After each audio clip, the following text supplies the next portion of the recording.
భూమి కేవలం 5,000తో 605 గజాల భూమిలో 630 స్క్వేర్ ఫీట్ సింప్లెక్స్ హౌస్ కేవలం 36 లక్షలు మాత్రమే. Hi hello welcome to Suman TV. నేను మీ రోషన్. ప్రెజెంట్ మనతో పాటు రజనీ సాయి చంద్ గారు ఉన్నారు. ఒకసారి మాట్లాడదాం. నమస్కారం మ్యామ్. నమస్తే. ఏంటి ఆఫ్టర్ ఎలక్షన్స్ తర్వాత రజనీ సాయి చంద్ ఇంటివైపు ప్రతి ఒక్కరు చూస్తున్నారు. ఇంకా ఎలా ఉంది మేడం ఇప్పుడు ప్రజెంట్ అయితే తెలిసిందే అందరికీ. బాధ్యతల నుంచి జీవో ఇష్యూ చేయడం జరిగింది. నేను కూడా బాధ్యతల నుంచి పక్కకు తప్పుకోవడం జరిగింది. అంటే కొద్ది కాలమే అయింది కదా ఈ మధ్య. భవిష్యత్తులో అయితే అంటే నేను అడుగు బయటకు పెట్టిందే రాజకీయాల్లో ఉండడం కోసం. ఏదైతే లైఫ్ జర్నీలో పడ్డ కష్టాలన్నీ వీటితో పాటు సాయి ఏదైతే అనుకున్నాడో వాటిని చేయడం కోసమే నేను రాజకీయాల్లోకి అడుగు పెట్టాను. ఖచ్చితంగా భవిష్యత్తు మొత్తం రాజకీయాల్లోనే ఉంటాను. అంటే మొగ్గ ప్రాయంలోనే తుంచు వేయడం జరిగింది. అంటే అది పార్టీలు పక్కన పెడితే తెలంగాణ ఉద్యమం కోసం ఎంతో కష్టపడ్డారు సాయి చంద్ గారు. ఆయన పాటతో, ఆయన ఖాళీ స్టెప్పులతోనే చాలా వరకు ఉద్యమకారులు ఒక్కసారిగా మేల్కొన్నారని చెప్పుకోవచ్చు. ఆయనతో పాటు మీరు కూడా కాళ్ళు గదిపారు. అలాంటిది తెలంగాణ ఉద్యమకారులు అన్న ఒక గౌరవంతో అయినా కానీ మీ మీద మీకు ఆ పదవి ఉంటుందేమో అని చాలామంది ఎక్స్పెక్ట్ చేశారు. ఒక్కసారిగా రజనీ సాయి చంద్తో సహా 54 కార్పొరేషన్లని తీసేస్తున్నారు అనగానే మీ ఫీలింగ్ ఏంటి ఫస్ట్? అసలుకి లేదండి, నేను అంటే ఎటువంటి దాన్ని ఏదో పెద్ద విషయంలాగా అంటే ఏదో వచ్చింది అయ్యో పోయింది అన్నట్టు నేనేం ఫీల్ కాలేదు. ఎందుకంటే లైఫ్లో నాకు ఏది ఈజీగా రాలేదు ఈ రోజు వరకు. ప్రతి చిన్నది అంటే మాట్లాడుకునే వాళ్ళకు, చూసే వాళ్ళకు, లేకుంటే రాజకీయాల్లో ఉండే వాళ్ళ జీవితం వేరే రకంగా ఉంటుందని వాళ్ళకి అనిపిస్తుండొచ్చు. అంటే అన్నీ సింపుల్గా వచ్చేస్తాయి, లేదు వాళ్ళ లైఫ్లో చాలా లగ్జరీగా ఉంటాయి, లేదు ప్రభుత్వంతో అటాచ్ అయ్యే క్రమంలో ఒక్కొక్కరు ఒక్కొక్కలాగా ఆలోచిస్తుండొచ్చు. కానీ మా లైఫ్ స్టైల్ అయితే అలా కాదు. అలా ఎవరిదైనా ఉందేమో నాకు తెలీదు. మాకు మాత్రం ఏది సింపుల్గా రాలేదు లైఫ్లో. కాబట్టి ఇది పోగానే నేను అధైర్యపడడమో లేకపోతే ఇలా జరిగిపోయింది అనో అట్లా అనుకుంటే, నేను చాలా చూశాను కదండి లైఫ్లో. ఆయనతో పాటు చాలా చూశాను. నేను అంటే సాయి మాత్రమే తెలుసు కదా, నేను కూడా ఇంటర్నల్గా బ్యాక్ సైడ్ ఉండో లేకుంటే పక్కన ఉండో మేము ఫేస్ చేసినవి అన్నీ తక్కువ పర్సన్స్కి తెలుసు. అంటే ఈ ఎలక్షన్స్ మీరు క్యాంపెయినింగ్ చేసిన తర్వాత ఆల్మోస్ట్ చాలామందికి తెలియని విషయాలు కూడా బయటకు వచ్చాయి. అండ్ ఇప్పుడున్న చాలా పెద్ద పెద్ద బడా పొలిటికల్ లీడర్స్కి కూడా చాలా దగ్గర బంధువు రజనీ సాయి చంద్. అండ్ ప్రజెంట్ ఇప్పుడున్న ముఖ్యమంత్రి రేవంత్ రెడ్డికి కూడా చాలా దగ్గర బంధువు అన్నారు. ఏమవుతారు ఆయన మీకు? రేవంత్ రెడ్డి గారు మాకు బాబాయ్ వరుస అవుతారండి. దగ్గర బంధువే అయినప్పటికీ అంటే కలవడం అయితే నేను తక్కువనే. బంధువు అంటే మేము చిన్నప్పటి నుంచి రేవంత్ రెడ్డి గారు జెడ్పీటీసీగా ఉన్నప్పటి నుంచి నాన్న వాళ్ళు కావచ్చు, మా బాబాయిలు కావచ్చు, వాళ్ళందరూ కుటుంబాల్లో అలా తెలుసు, అనుబంధం ఉంది, చుట్టాలు. సో ఎప్పుడు కూడా రేవంత్ రెడ్డి గారిని ఆయన కాంగ్రెస్లోకి వచ్చినాక కానీ లేకపోతే సాయి చంద్ గారు లేరన్న తర్వాత ఎప్పుడన్నా కలవటం కానీ? లేదండి, కలవటం జరగలేదు. ఎప్పుడు నేను కలవలేదు. ఈ రాజకీయంగా అయితే ఎప్పుడు కలవడం అనేది ఎప్పుడు జరగలేదు. నాన్న వాళ్ళతో ఎలా ఉండేది రేవంత్ రెడ్డికి? ఇప్పుడప్పుడే కదండి పొలిటికల్గా ఎంట్రీ కాబట్టి, మన కుటుంబాల్లో నుంచి కూడా ఒకరు వస్తున్నారు కాబట్టి వాళ్ళు సపోర్ట్గానే ఉంటారు కదా, అలా ఉండేది. ఆయన ఫస్ట్ అంతా కూడా ఇండిపెండెంట్ గానే ఫస్ట్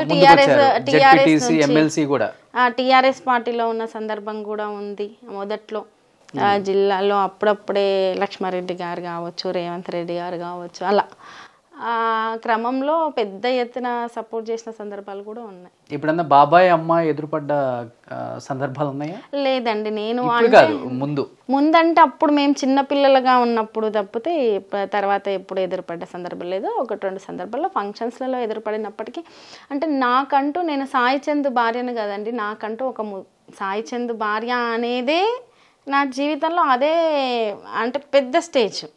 అక్కడ నేను సరే మ్యారేజ్ చేసుకున్న తర్వాత మా జీవితం వేరు కదా, కాబట్టి నేను ఎప్పుడు ఎంతసేపు సాయితో పాటే బిజీ, తను ఈ పొలిటికల్లో ఇలా తప్పితే ఎప్పుడు కుటుంబాల్లో కూడా అప్పుడప్పుడు వెళ్తూ వస్తూ ఉండడం తప్పితే నేను పెద్దగా ఇన్వాల్వ్ అయింది ఎప్పుడు లేదు. అంటే ఇప్పుడు బాబాయే ముఖ్యమంత్రి అయ్యారు తెలంగాణకి. బాబాయ్ అంటే ఏదన్నా అవకాశం ఉందా పార్టీ మారే అవకాశం? అంటే మీరు అన్నారు, ఒక మాట అన్నారు, నేను ఒక లక్ష్యంతో బయటకు వచ్చాను, ఇంకా సాయికి ఉన్న లక్ష్యం నేను తీర్చాలి, ఎందుకంటే నేను తప్పితే వేరే ఆప్షన్ లేదు, జనానికి మంచి చేయాలని వచ్చాను కాబట్టి మంచో చెడో ఏదైనా కానీ ముందుకెళ్ళటమే కానీ వెనక్కి స్టెప్ వేయటం అనేది ఉండదు అని చెప్తున్నారు. కాబట్టి రాజకీయాలలో పార్టీలు మారటం అనేది సాధారణం, సర్వసాధారణం. ఎమ్మెల్యేలుగా వేరే పార్టీలో నుంచి గెలిచి ఈ పార్టీలోకి వచ్చి మినిస్ట్రీలు తీసుకున్న వాళ్ళు బీఆర్ఎస్లోనే చాలామంది ఉన్నారు, కాంగ్రెస్ వాళ్ళు కూడా.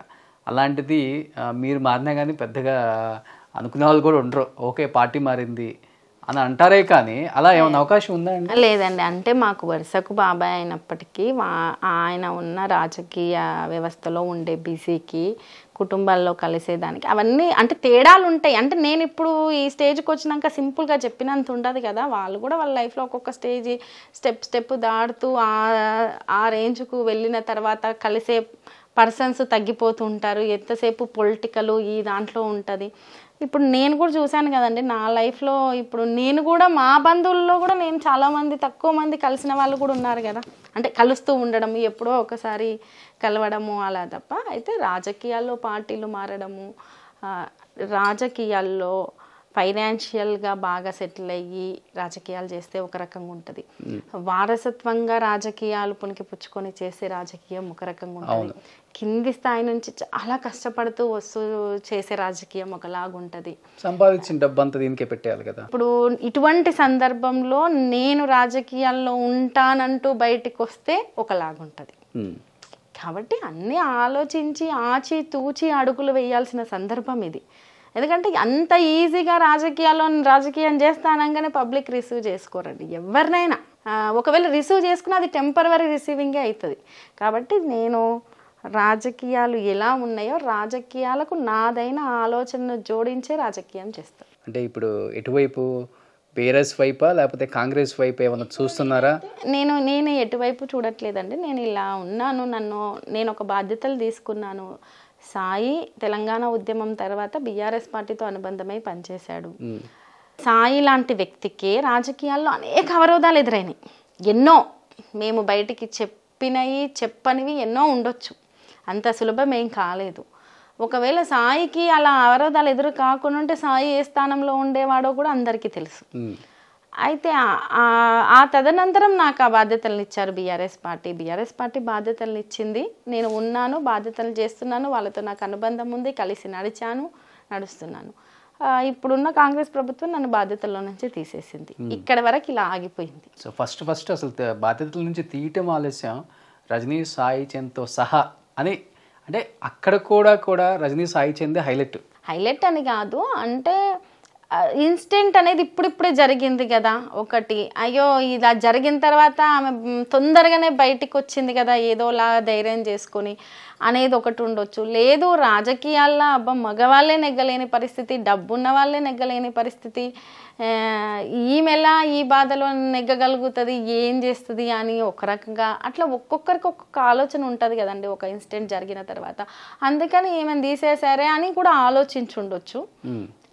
బహుశా అలా ఆలోచించడం కూడా అంటే వాళ్ళందరూ అభిమానిస్తేనే కదండి ఆలోచించేది. అంటే మీ బంధువులు కూడా ట్రై చేయలేదా రేవంత్ రెడ్డి గారి వర్గానికి ఏమైనా చెప్దాం, మన అమ్మాయి కదా ఏదో ఆశయంతో వచ్చింది రాజకీయాల్లోకి, వచ్చి ఒక 3-4 నెలల్లోనే ఈ పదవి నుంచి మనం తీసేసినప్పటికి కూడా అది మనకి సబబు కాదు, తను కంటిన్యూ చేద్దాం, ఇలా ఏదన్నా జరిగిందా?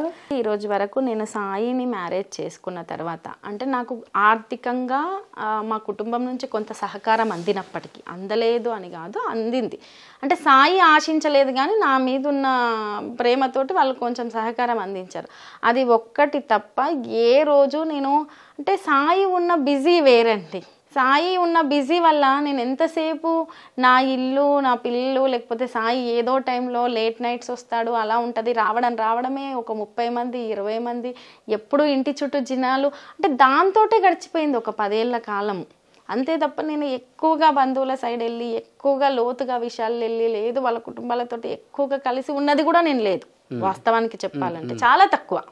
అంటే పెళ్ళి తర్వాత, ఇక పెళ్ళికి ముందంటే మనల్ని చిన్నపిల్లలానే చూస్తారు కాబట్టి అమ్మ వాళ్ళు వెళ్ళేవాళ్ళు, మేము స్టడీస్ అంటూ అదంటూ ఇదంటూ అట్లా బిజీలో ఉండడమే.